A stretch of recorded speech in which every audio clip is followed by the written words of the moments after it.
小賢，早晨啊！小瑩啊，我都唔明點解你仲咁開心。今朝已經落好大雨，返學嘅途中又大塞車，而家又要上堂，放學又要做功課同補習，一諗起都頭痛。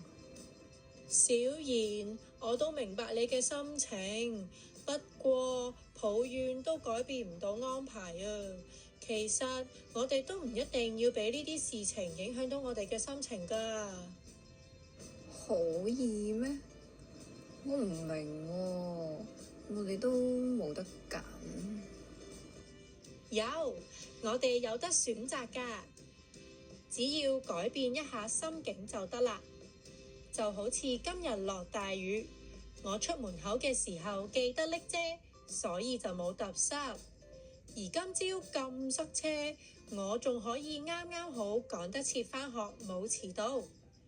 仲有啊，疫情持續，但係我哋仍然有機會返學。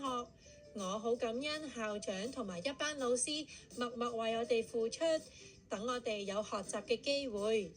呢一切我都好感恩啊！你講真㗎？但係上堂返學要做功課喎。真㗎，你試諗下，老師改完我哋嘅功課之後，我哋就會知道自己究竟係識定係唔識，有啲咩地方需要再加強，幫助我哋更集中溫習。唔通咁樣都唔值得感恩咩？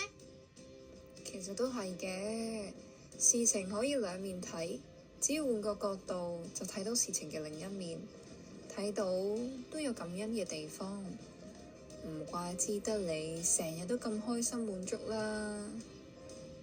係啊，我相信你都做得到㗎。真係咩？我可以點做啊？不如你試下開一本感恩日記啊！每日都記低令你感恩嘅3件事。